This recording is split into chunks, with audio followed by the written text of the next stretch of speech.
Hello children, welcome to असा education. आज हम करेंगे आरबीएससी की 7वें क्लास की संस्कृत की किताब रंजनी का तीसरा चैप्टर संस्कृत दिप्सहा। इसके हम करेंगे प्रश्नोत्तर।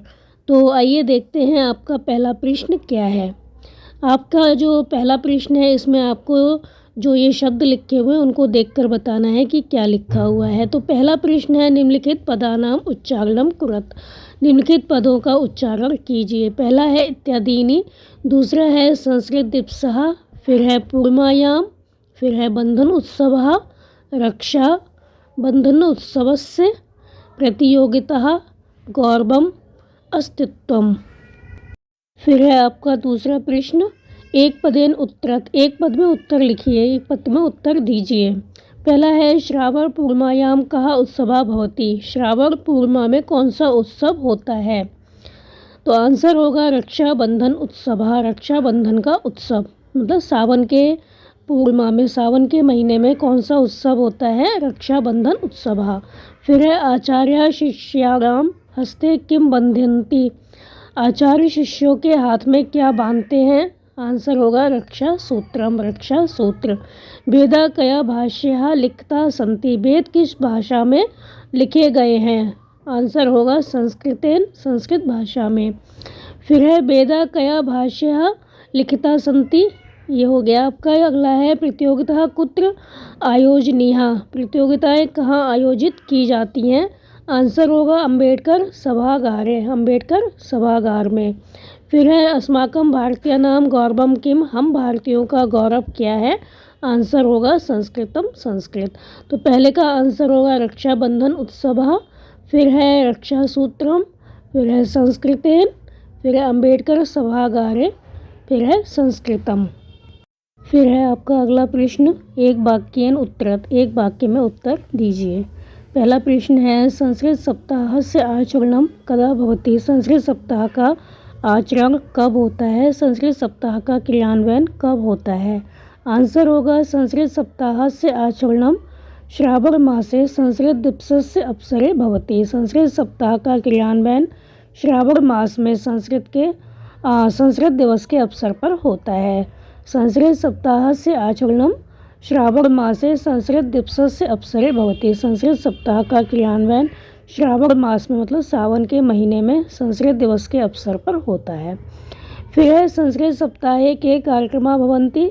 संस्कृत सप्ताह में कौन कौन से कार्यक्रम होते हैं? आंसर होगा संस्कृत सप्ताह श्लोक पाठ प्रतियोगिता, नाटक प्रतियोगिता, प्रश्न मंचः, कथा कथनम, श्रुतिलेखा, गीत प्रतियोगिता इत्यादयः कार्यक्रमा भवन्ति। संस्कृत सप्ताह में श्लोक पाठ प्रतियोगिता, नाटक प्रतियोगिता, प्रश्न मंच, कथा कथन, श्रुतिलेख, गीत प्रतियोगिता इत्यादि कार्यक्रम होते हैं।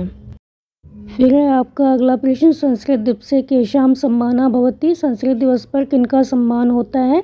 आंसर होगा संस्कृत दिवसे संस्कृत विदुषां सम्मानः भवति। संस्कृत दिवस पर संस्कृत के जो विद्वान होते हैं उनका सम्मान होता है। संस्कृत दिवस पर संस्कृत के विद्वानों का सम्मान होता है। फिर है आवाम केन संभाषणं कुर्वः। हम दोनों किस में बातचीत करते हैं? उत्तर होगा आवाम संस्कृतेन संभाषणं कुर्वः। हम दोनों संस्कृत में बातचीत करते हैं। फिर है पूर्व कुत्र अध्ययनम भवति। इसमें पहले कहाँ अध्ययन होता था? पूर्व कुत्र पहले कहाँ अध्ययनम भवति अध्ययन होता इसमें था। पूर्वम गुरुकुलेषु अध्ययनम भवति। इसमें पहले गुरुकुल में अध्ययन होता था। फिर आपका अगला प्रश्न सुसंगत पदानि मेलयत। सुसंगत पदों को मिलाइए। तो जिसके साथ जो सही बैठता है उसको आपको मिलाना है। दीपावली कार्तिक की अमावस्या को होती है, तो दीपावली कार्तिक अमावस्या। रक्षाबंधनम, तो रक्षाबंधन कब होता है? श्रावण पूर्णिमा। गीता जयंती मार्गशीर्ष शुक्ल एकादशी। कृष्ण जन्माष्टमी होती है भाद्रपद कृष्ण अष्टमी पे। और श्री गणेश चतुर्थी होती है भाद्रपद शुक्ल चतुर्थी पर। गणेश चतुर्थी पे होती है।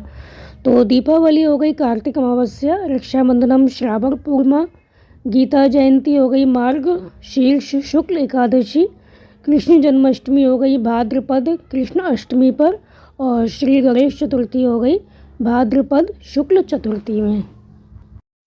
फिर है आपका अगला प्रश्न, मंजूषातः पदानि चित्वा रिक्त स्थानी पूर्यत। मंजूषा से पदों को चुनकर रिक्त स्थानों की पूर्ति कीजिए। तो आपको रिक्त स्थान भरने हैं। पहला है श्रावण मासस्य तिथौ संस्कृत दिवसः भवति। श्रावण मासस्य तिथौ संस्कृत दिवसः भवति। तो श्रावण मासस्य पूर्णा तिथौ संस्कृत दिवसः भवति। श्रावण महीने की, सावन के महीने की पूर्णा तिथि को संस्कृत दिवस होता है। अहम प्रातः इति उद्घोष वाक्यम श्रुतवान। अहम प्रातः जयतु संस्कृतम इति उद्घोष वाक्यम श्रुतवान। मैं प्रातः जयतु संस्कृतम, संस्कृत की जय हो, ऐसा उद्घोष वाक्य सुनता हूँ। फिर है शिष्याणां हस्तेषु रक्षा सूत्राणि बंधति स्म। तो आचार्य शिष्याणां हस्तेषु रक्षा सूत्राणि बंधन्ति स्म। जो आचार्य होते हैं, शिक्षक होते हैं, वो शिष्यों के हाथ पर, बच्चों के हाथ पर रक्षा सूत्र बांधते हैं। संस्कृत दिवसे जना अभिवादनम चर्चा च कुर्वन्ति। तो संस्कृत दिवसे संस्कृत वाक्य ही जना अभिवादनम चर्चा च कुर्वन्ति।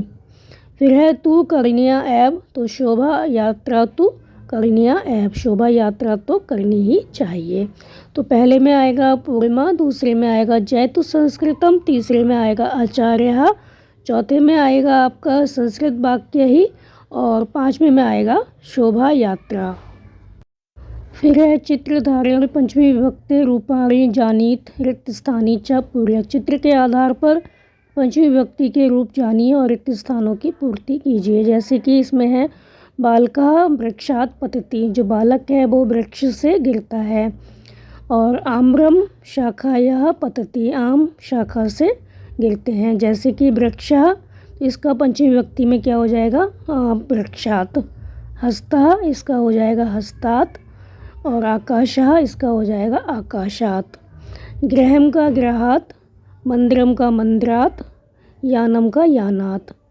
ऐसे ही शाखा का है तो हो गया शाखायाः, माला का मालायाः, चंद्रिका का चंद्रिकायाः, कूपी का कूप्या, जननी का जनन्याः, नगरी का नगर्याः।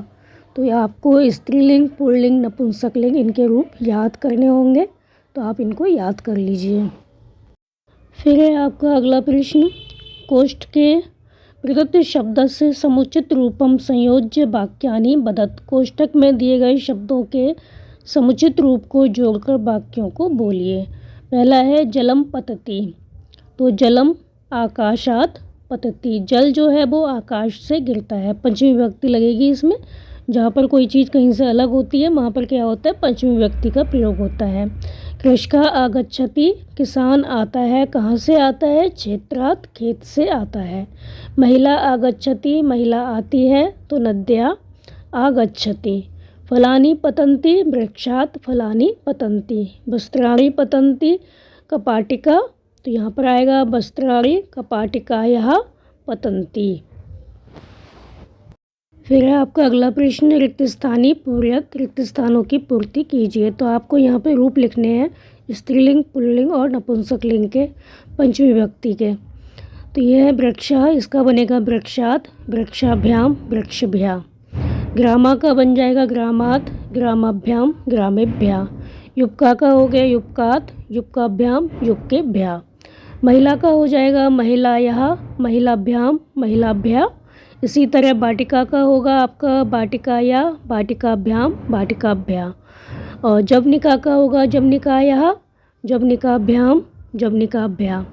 इसी तरह लेखनी के होंगे लेखन्या, लेखनीभ्याम, लेखनीभ्या। मार्जनी का हो गया मार्जन्याः, मार्जनीभ्याम, मार्जनीभ्या। अंगुली का हो गया अंगुल्याः, अंगुलीभ्याम, अंगुलीभ्या। फलम का हो गया फलात्, फलाभ्याम, फलेभ्या। इसी तरह नगर का हो जाएगा नगरात्, नगराभ्याम, नगरेभ्या। और नेत्रम का हो जाएगा नेत्रात्, नेत्राभ्याम, नेत्रेभ्या। फिर आपका अगला और अंतिम प्रश्न है, एतेषु वाक्येषु रेखांकित पदानां द्विवचने बहुवचने च प्रयोगं कृत्वा वाक्यानि रचयत। इन वाक्यों में रेखांकित पदों के द्विवचन और बहुवचन में प्रयोग करके वाक्य बनाइए। तो यहाँ पर जो रेखांकित पद हैं उनका आपको द्विवचन और बहुवचन बनाना है और वाक्य लिखना है। जैसे कि यहाँ पे दिया गया है वृक्षात का, तो क्या बनेगा द्विवचन में? वृक्षभ्या और वृक्षेभ्या। तो वृक्षाभ्याम फलानी पतंती, वृक्षेभ्या फलानी पतंती। इसी तरह ग्रामात का हो जाएगा ग्रामाभ्याम ग्रामेभ्या। तो ग्रामाभ्याम जनः आगच्छन्ति और ग्रामेभ्या जनः आगच्छन्ति। फिर है पुस्तकात् पत्राणि पतन्ति। तो इसका हो जाएगा पुस्तकाभ्याम और हो जाएगा पुस्तकेभ्यः। तो पुस्तकाभ्याम पत्राणि पतन्ति, पुस्तकेभ्यः पत्राणि पतन्ति। फिर है बालः विद्यालयात् आगच्छन्ति। बालः विद्यालयात् आगच्छन्ति, विद्यालयात् का बनाना है तो बालः विद्यालयाभ्याम आगच्छन्ति और बाला विद्यालयेभ्यः आगच्छन्ति। फिर है छात्रः पाठशालायां गच्छन्ति। छात्र पाठशाला को जाते हैं, तो यहाँ पर बनेगा पाठशाला का छात्रः पाठशालाभ्याम और पाठशालाभ्यां। तो छात्रः पाठशालाभ्याम गच्छन्ति, छात्राः पाठशालाभ्यां गच्छन्ति। फिर है महिला नद्याः जलम आनयति। महिलाएं जो हैं वो नदी से जल लाती हैं, तो यहाँ पर नदी का बन जाएगा नदीभ्याम और नदीभ्यां। तो महिला नदीभ्याम जलम आनयति, महिला नदीभ्यां जलम आनयति। तो ग्रामात् का हो जाएगा ग्रामाभ्याम ग्रामेभ्यः, पुस्तकात् का हो जाएगा पुस्तकाभ्याम पुस्तकेभ्यः, विद्यालयात् का हो जाएगा विद्यालयाभ्याम विद्यालयेभ्यः और पाठशाला का हो जाएगा पाठशालाभ्याम पाठशालाभ्यः और नद्या का हो जाएगा नदीभ्याम और नदीभ्यः। तो ये थे आपके इस चैप्टर के प्रश्नोत्तर बच्चों। आप इनको अच्छे से समझकर याद कर लीजिए और हमारे चैनल असहाय एजुकेशन को लाइक कीजिए, सब्सक्राइब कीजिए और शेयर करना बिल्कुल मत भूला करिए। Thank you.